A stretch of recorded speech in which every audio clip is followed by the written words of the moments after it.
In this video, we're going to look at how to use SimaPro for the EcoCost and IDEMAT database.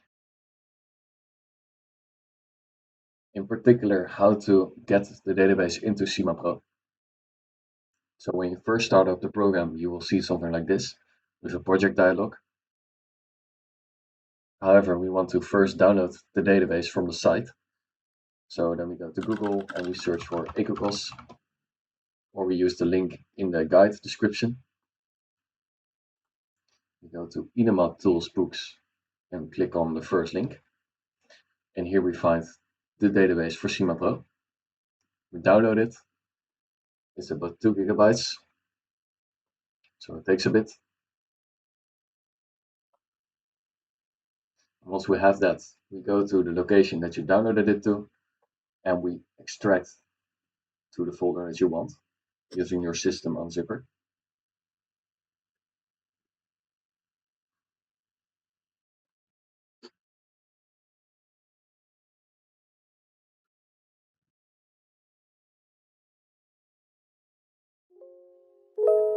Once that is done, we can open the folder that is saved and copy or remember the place that we saved it.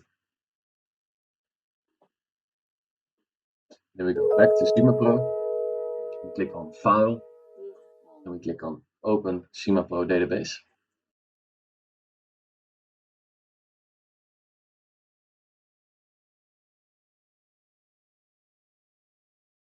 And here we want to browse for our database. So we go to the location that we saved it, and we click Professional 01. We open that. Click Professional and then click Open. And once we have that, it will download the entire database into SimaPro.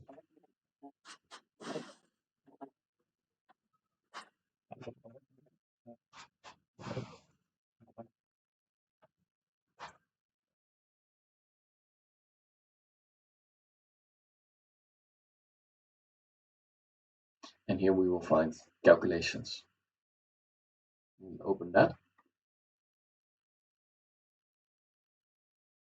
And there we have it, the entire view of the processes on the left. And to check that we did it right, we click on Methods, and we make sure the latest EcoCost is under the methods.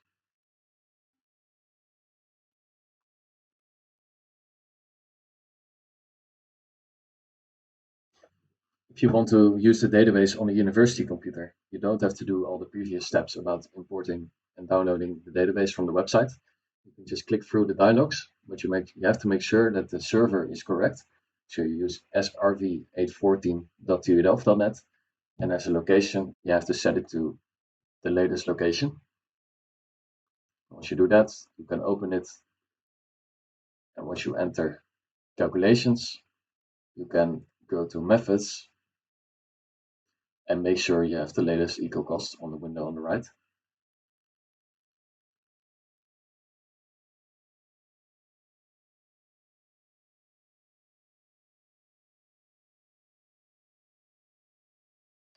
So once the database has been imported, we want to make sure we're using the right settings for the further calculations. And we do that by looking at methods and then selecting which method you want. And it's of course advisable to use the latest EcoCost. And then we set that as default for all the calculations. And then we get this box. And once we have that, we can click on this icon to open a project. And it's important to uncheck this box because then we can see all the projects that exist. And here we want to select calculations just to perform calculations on the current processes. So we can open that. And once we do that, we can go to processes and then click here to view all processes that exist. There's a very important button here on the right, show as list. And this one lets you show all the processes alphabetically, but normally it's easier just to look at the menu and select whichever process you want to view here.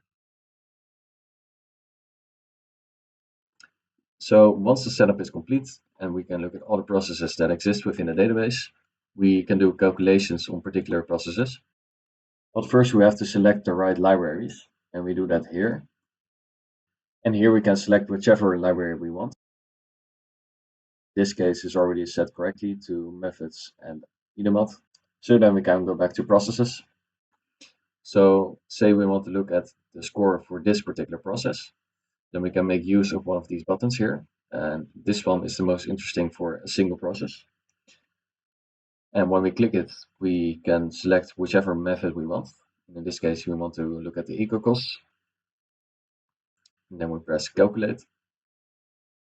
So what we get here is a huge list of all the midpoints. And it's important to select this checkbox. In this column, we can see the total for each raw midpoint. Here we can see for each particular midpoint which processes contribute the most. And this is part of the characterization of the impact assessment. And we also have the single score in case we want to see the eco cost. And here it's important to check all these boxes, all three. And then we can see the total for each midpoint in eco cost. And then we can also identify the hotspots. So in this case, it is the carbon footprint that contributes the most. And then we can see that this process is also contributing the most to that particular midpoint.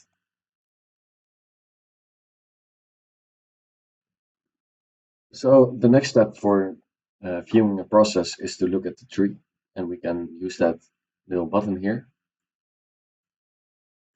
When we click it, we can again select whichever method we want by double clicking it. In this case, we want to look at eco costs again, but you could also look, for example, at recipe. And then we press calculate, press OK. Okay. And here we have it. This is the entire tree of the process. Well, not the entire tree, but the tree with a cutoff percentage. And this percentage is displayed here. So here we can see all processes that contribute more than 0.85%. If we, for example, increase it, then this one will disappear because the proportion, which is seen in this little bar, is less than 0.85% of the entire thing.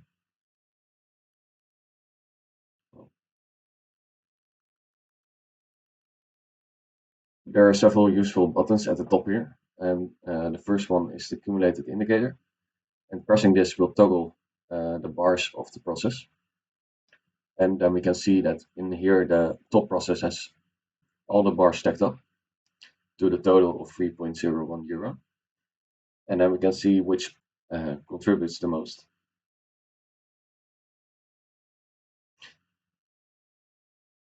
And now we can see how the things stack up.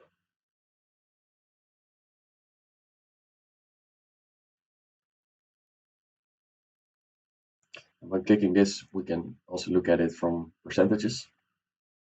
So then we can see which particular processes are the most impactful. And in this case, we have the energy.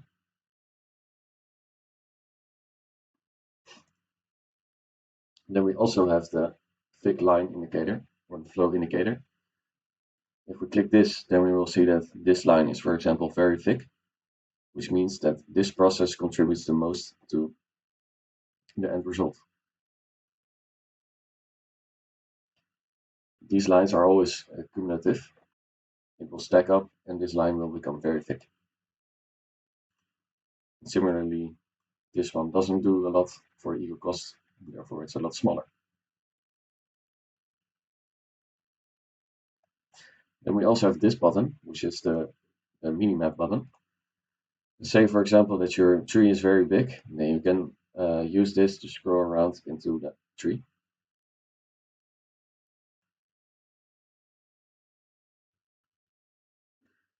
This video, we're going to look at how to compare different processes, and we do that by looking into the process viewer and selecting multiple processes that we want to compare to one another.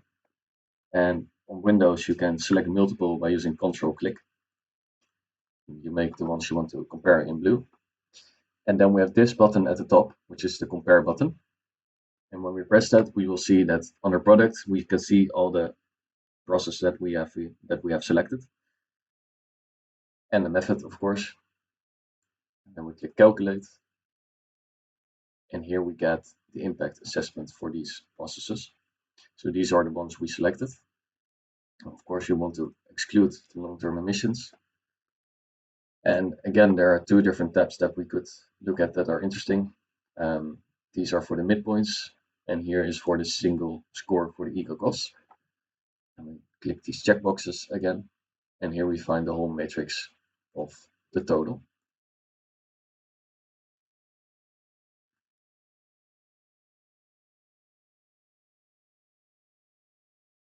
But what happens if you want to select multiple that are in different locations? Suppose we want to select this, and we want to have this.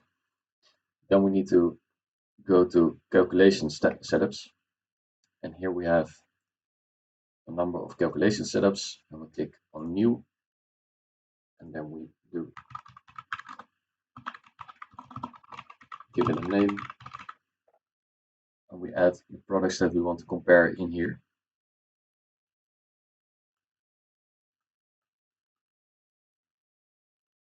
Say we want to have a metal,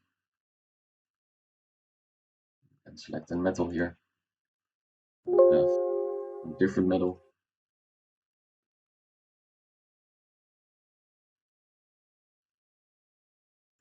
and we have this one, and click calculate. Yes. And here we have the same kind of view. Of course, you want to select this one again, and this is for the single score. And here we have for all the midpoints.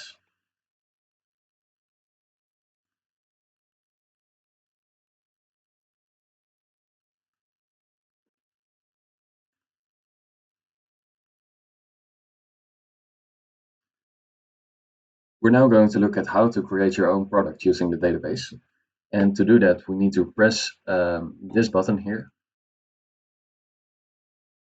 And then we create a new project, which we can call my product.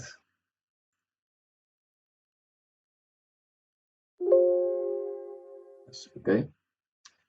And here we can see the libraries that are used.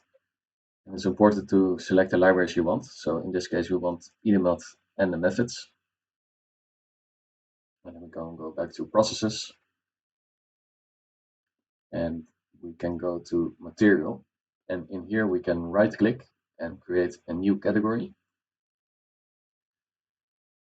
You can name it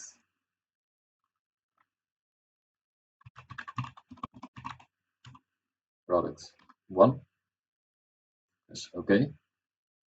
And here we will find that it's made a new category under material. And once we go in there, we can create a new product. We can go to input/output. And let's say we want to have a car. And we insert the unit and amount, which we do under the outputs to the technosphere. And then we can, for example, look into what goes in. Inputs from technosphere. We go to the metals. We make it out of aluminium. We select this.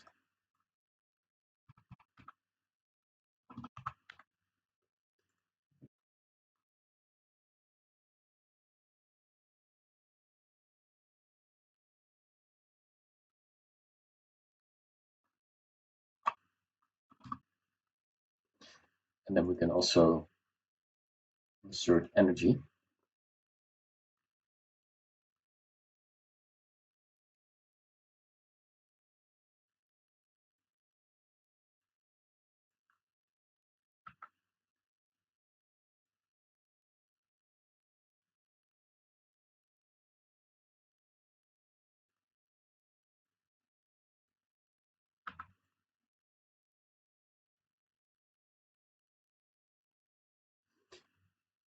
And for the outputs, we can look at the emissions to air, water, and soil.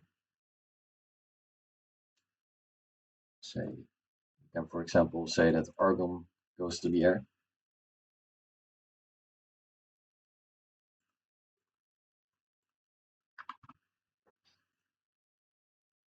Good.